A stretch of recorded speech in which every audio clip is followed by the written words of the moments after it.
Bem, pessoal, vamos nos preparando para entrarmos na segunda parte da aula de hoje, ou melhor, na terceira parte da aula de hoje, que é eu fazer a apresentação sobre o sistema articular e, havendo tempo, quando chegar a parte que vocês pesquisaram, como eu disse, se não hoje, no início da próxima aula, vocês vão fazer aí alguns comentários, né? Apresentar, mostrar, assim, os artigos encontrados, livros, etc., que vocês viram. Então, vamos voltando para a sala.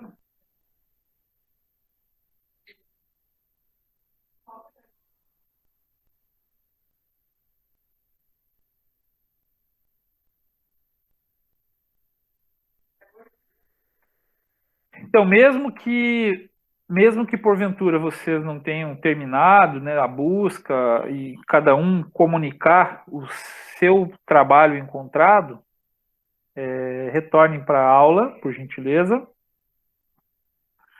em que eu vou dar início à apresentação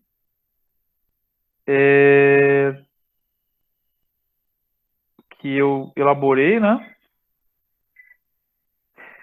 Que então diz respeito à aula 7, desenvolvimento do aparelho locomotor, articulações.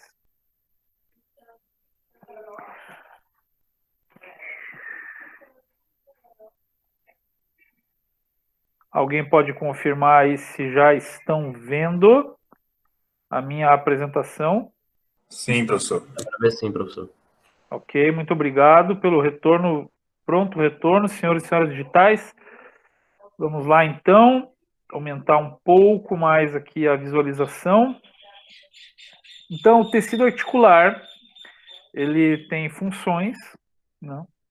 Um pouco aí, então, de uma introdução à fisiologia, né? Porque a fisiologia é o estudo da função.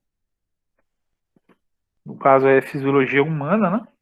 E, então, as articulações, elas têm a função de junção, né, óssea, proteção, principalmente proteção do osso, das extremidades ósseas, nos ossos longos. No caso da coluna vertebral, amortecer impactos, né, então a proteção da medula espinhal, né, dado as cargas que agem sobre o corpo. Evidentemente, né, e aí também destacado em cor amarela, a locomoção. Então, a gente vai ver ao longo da aula de hoje que as articulações chamadas diartrosais são as articulações também chamadas de amplamente móveis.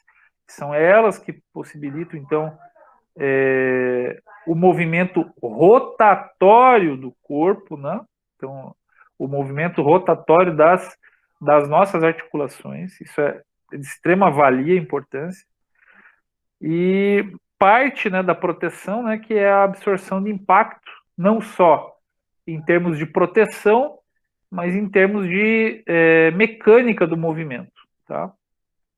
Então, assim, nós temos assim essas quatro principais funções, mais ou menos a rigor, apresentadas em maior ou menor número na literatura. Eu fiz essa síntese com as quatro. As células do tecido articular, o blastema, que é a progenitora, ou seja, é aquela que a partir dela surgem os condrócitos, né? Os condrócitos são as células especializadas do tecido articular, tá? Então, quando você pensa em célula articular, é um condrócito. Aí tem diferentes tipos, né? Então, a parte celular, né, e a parte tecidual, então a gente já viu um pouco aí de biologia celular e um pouco de histologia, né? Ao falar de, por exemplo, blastema e condrócito, especialmente citologia, né? Que é o estudo das células, né, em biologia celular. E aí nós temos a origem embrionária. A origem embrionária são 3 folhetos embrionários. A gente viu, por exemplo, na aula de sistema nervoso, que é a ectoderme, né? vimos em sistema ósseo, que é a mesoderme, e no caso do sistema articular, dado, né, a relação intrínseca, né, com o sistema ósseo, né, eles provêm da mesma, no caso do mesênquima, né, que seria a mesoderme. Tá? E aí entramos, então, nas tipologias, né, os tipos de articulações e cartilagens, certo? Do ponto de vista das articulações, nós temos as anfiartroses, as sinartroses e as diartroses. Exemplos. Né? Um exemplo de anfiartrose é o disco intervertebral. Tá? São os discos que estão entre as vértebras. Né? Então, as vértebras, no caso, analisando a posição anatômica humana, né? Estando em pé, esses ossos eles vão se colocando, né, em forma de um sobre os outros, e há um disco entre cada uma dessas vértebras. Então, a gente vai ter isso como exemplo. A sinartrose, né, são suturas dos ossos do crânio, por exemplo, né, e gonfoses nos dentes. Né. Então, entre o osso da mandíbula e o dente, que é um órgão do corpo humano, né, nós temos a articulação, que é a gonfose, né, um exemplo. E as diartroses, essas, para nós da educação física, não que as outras não tenham sua importância, mas essa é especialmente fundamental para a mobilidade e a locomoção do corpo humano. Né? Então, está um destaque na questão das articulações diartrosais. Exemplo, articulação do joelho, articulação do cotovelo, articulação do ombro, articulação do punho, etc. Mas também a classificação funcional das articulações é essa. Ou é uma anfiartrose, né? Bem especializada em amortecimento de impacto, mas tem o componente de mobilidade também. A sinartrose, bem especializada em junção dos ossos, como os ossos do crânio, por exemplo, ou os ossos do quadril, né? Ilho e isquio, né? Se juntam em sinartroses, e nós temos as diartroses. Né? Então, funcionalmente, isso. Agora, temos também uma característica tecidual que classificam as articulações. Então, elas podem ser do tipo hialina, do tipo elástica, do tipo fibrosa. Exemplo de cartilagem hialina.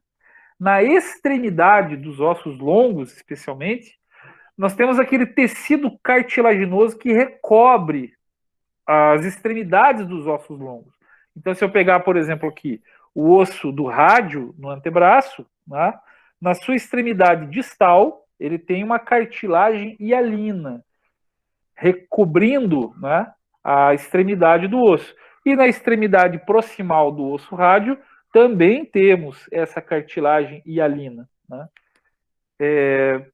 Muitos de vocês que têm acesso, ou que, né, tiveram, ou têm acesso, e são, evidentemente, comedores de carne, né, são carnívoros, né, se já fizeram, viram, né, quando vocês comem, por exemplo, uma coxa de frango, né, vocês têm ali acesso a um osso longo, né, e esse osso longo, o que ele tem nas extremidades? Né?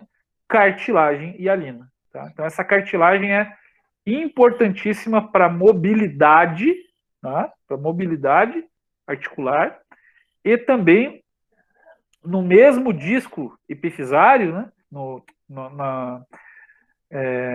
na mesma estrutura que é a epífise do osso, né, que é a parte distal e proximal do osso longo, você tem também os discos intervertebrais, os discos epifisários. Os discos epifisários é onde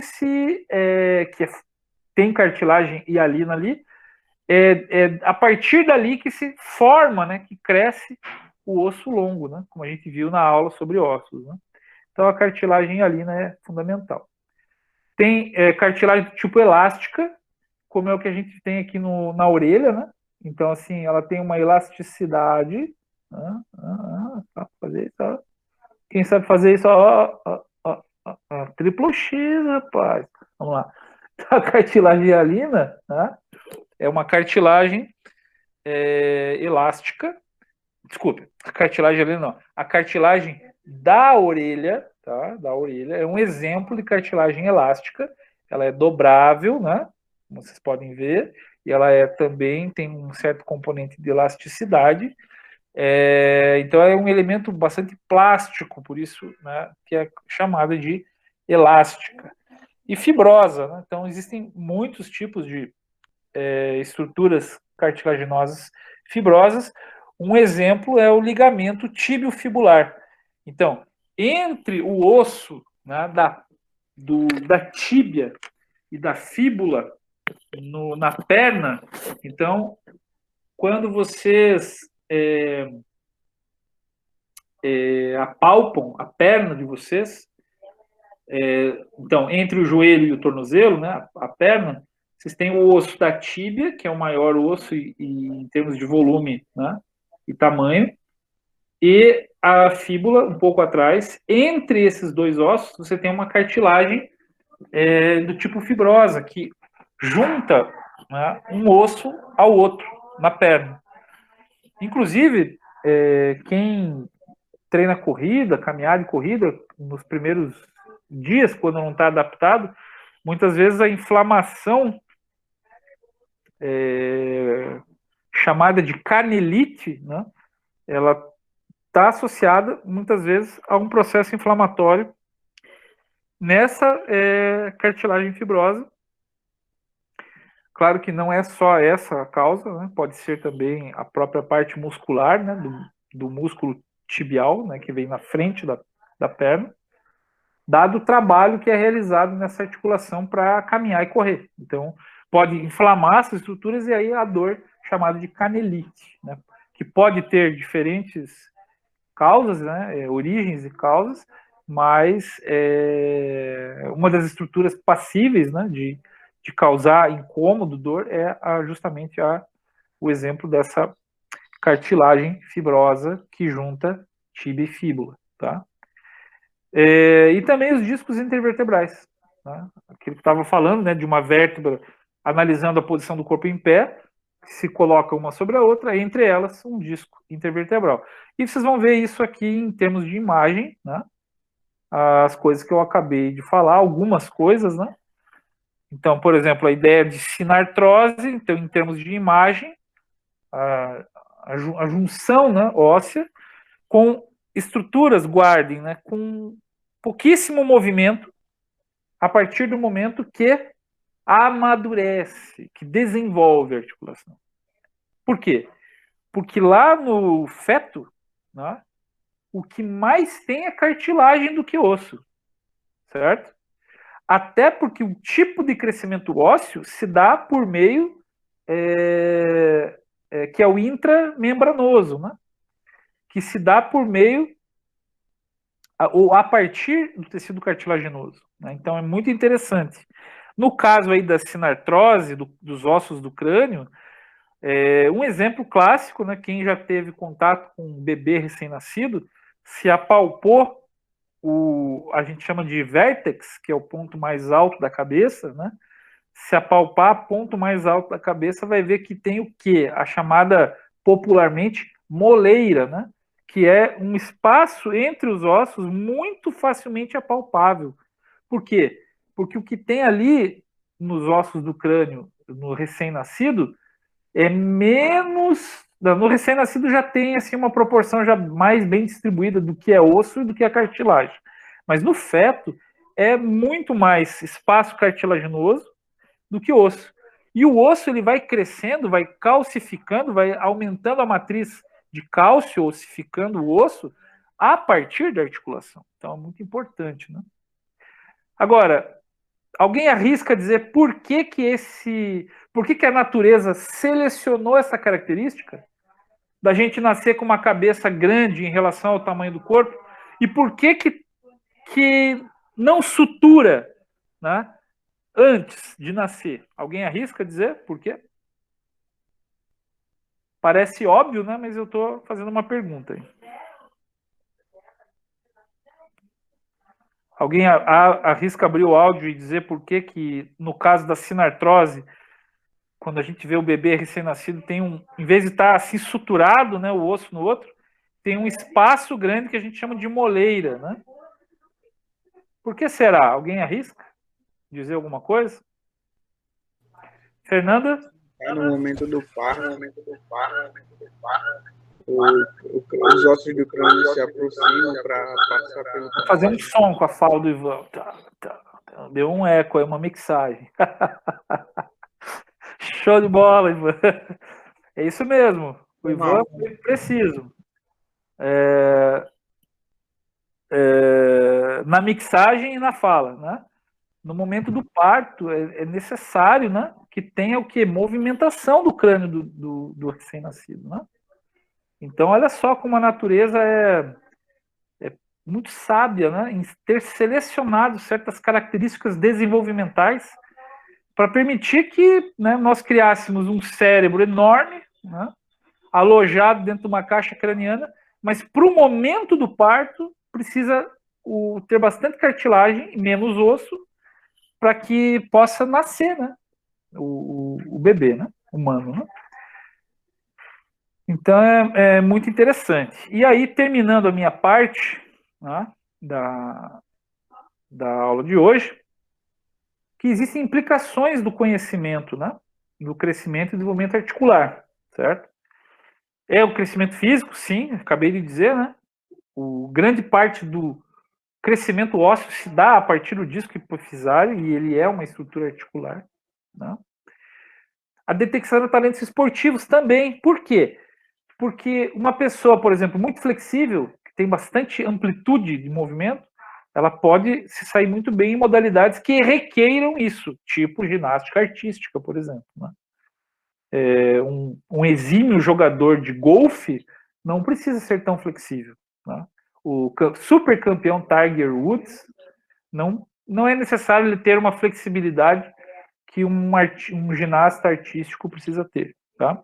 Então, para a detecção de talentos, você verificar a pessoa de grande amplitude articular é uma forma de você selecionar talentos. E, inclusive, não havendo essa característica hereditária, né, de uma boa flexibilidade, né, e isso é bastante, essa capacidade é bastante determinada de forma hereditária, tem um componente hereditário muito forte. Uma pessoa com baixa flexibilidade, né, ou pouca amplitude de movimento, terá um êxito menor em modalidades que exijam grande flexibilidade. Acompanhamento do estado de saúde é fundamental, né? E sobretudo na questão do envelhecimento, porque um processo natural do nosso organismo é uma degeneração das articulações, sobretudo aquela cartilagem hialina que recobre as extremidades dos ossos amplamente móveis, das articulações amplamente móveis dos ossos longos. Então, a osteoartrose é, por exemplo, uma das mais frequentes formas de desgaste da articulação, em que a pessoa, além de dor, né,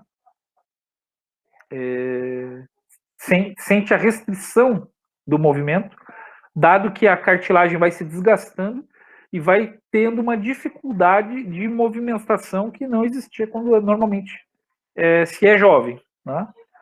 Uma curiosidade do tecido cartilaginoso é que ele não é inervado, então você não sente dor no tecido cartilaginoso em si, tá? E ele também não é vascularizado, ou seja, não tem sangue, né, circulando no tecido cartilaginoso, tá? Então, assim, não tem cartilagem que sangra. Agora, Professor, o osso, só um pouquinho, o osso é extremamente inervado e vascularizado. E ele precisa estar protegido, né, dos impactos, né, que podem, né, ou no desgaste articular, que pode levar a isso. Pois não? Alguém queria falar? eu queria. Você Luana. falou agora que as cartilagens elas não são inervadas e também não têm vasos sanguíneos, né? Isso.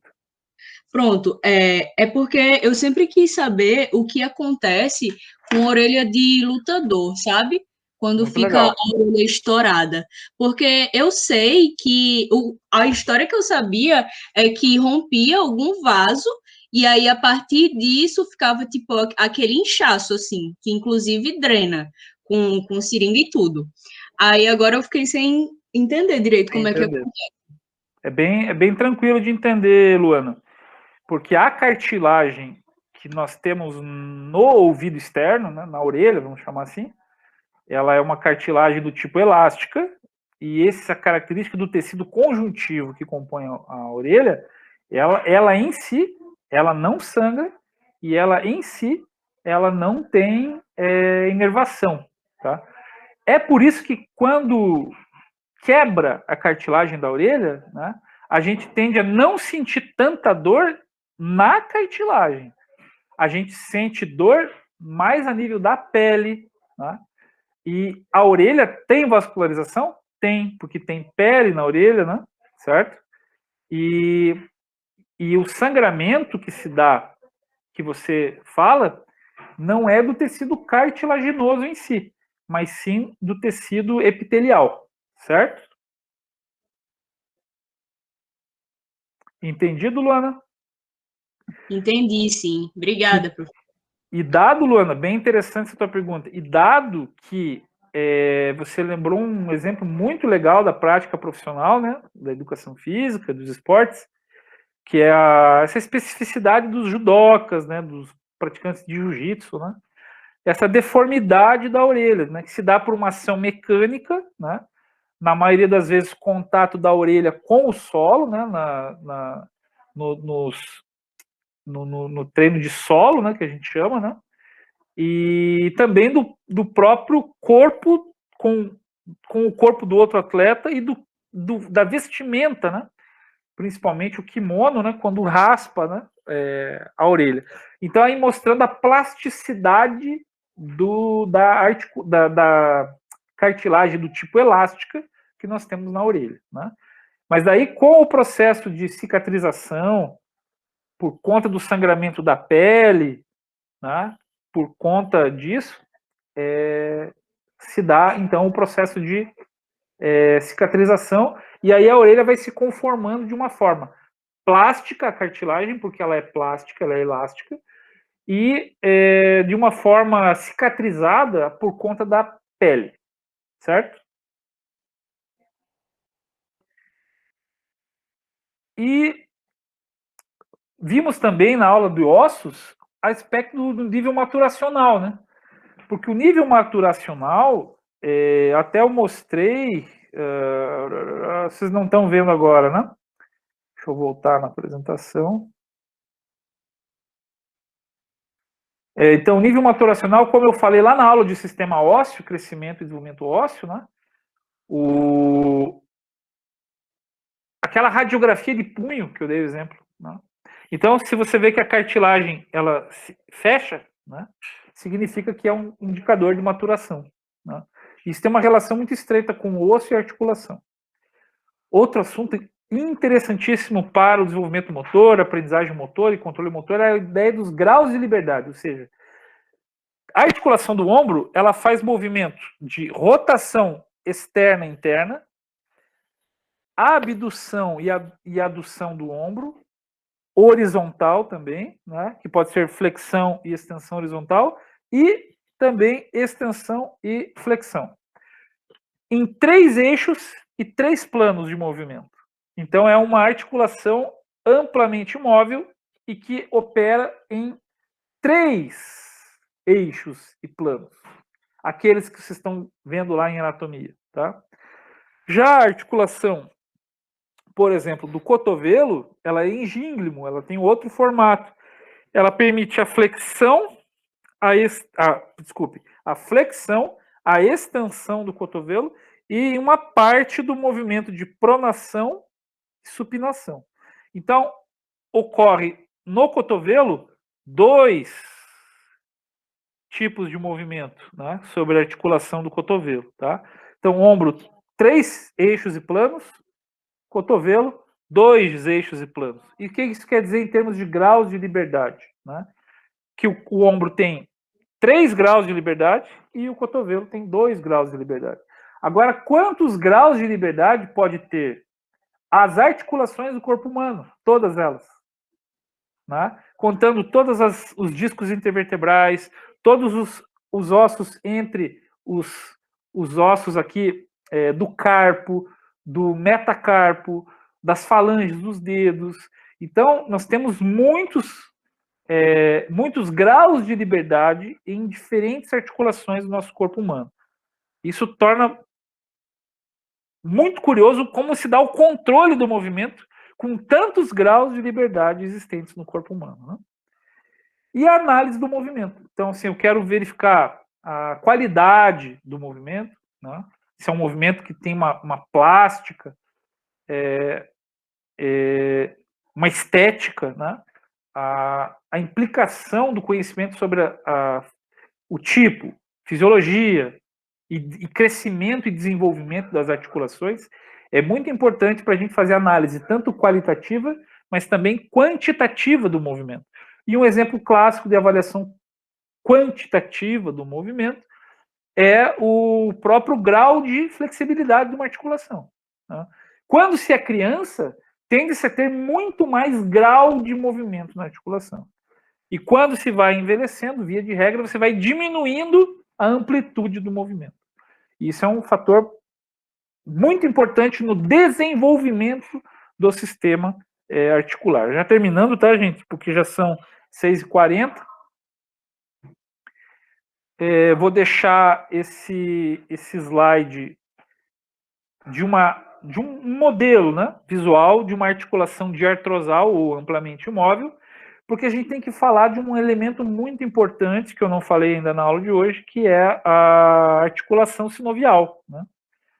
A articulação sinovial é a diartrosal, porque ela tem sinóvia.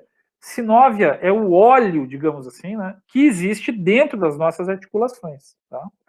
É uma substância líquida viscosa que ajuda tanto no sentido da vascularização, renovação tecidual, proteção do tecido, mas amortecimento, inclusive, mas sobretudo de lubrificação da articulação. Então, a articulação do cotovelo, do ombro, da cervical, ela é revestida por uma cápsula articular, e essa cápsula articular contém uma membrana sinovial anterior, que vocês vão ver aqui, né, em vermelho, destacado visualmente. E essa membrana, quando vocês começam a movimentar a articulação, ela começa a dar o estímulo para que seja produzido e liberado essa sinóvia lá dentro. Então, a implicação disso para a educação física e os esportes, você vai aquecer o corpo para você melhorar a amplitude dos movimentos articulares. Vocês, ao mover as articulações, né, uma sobre a outra, você está estimulando a aumentar a lubrificação do tecido e favorecer, então, o movimento. Professor? Pois não. E as pessoas que têm, que perdem esse líquido, porque acontece, né? De perder, Sim. tipo, como é que acontece a perda e como é que pode ser tratado isso? Muito interessante essa pergunta. Deixa eu até ver quem foi que perguntou aqui, que eu não estava vendo. José Jefferson. José Jefferson, excelente pergunta. Então, uma das situações, né, porque são várias situações que pode ocorrer esse caso que você apontou, certo? Então, por exemplo, essa redução da sinóvia, ela pode ser por questão do próprio processo de envelhecimento. Quando uma pessoa que envelhece vai tendo perda celular e não consegue mais repor a célula cartilaginosa, né, que é um tipo de condrócito, que forma a membrana sinovial, você vai ter o quê? Redução da produção e liberação da sinóvia dentro da articulação. Certo, José? Certo. É um exemplo, um caso, né?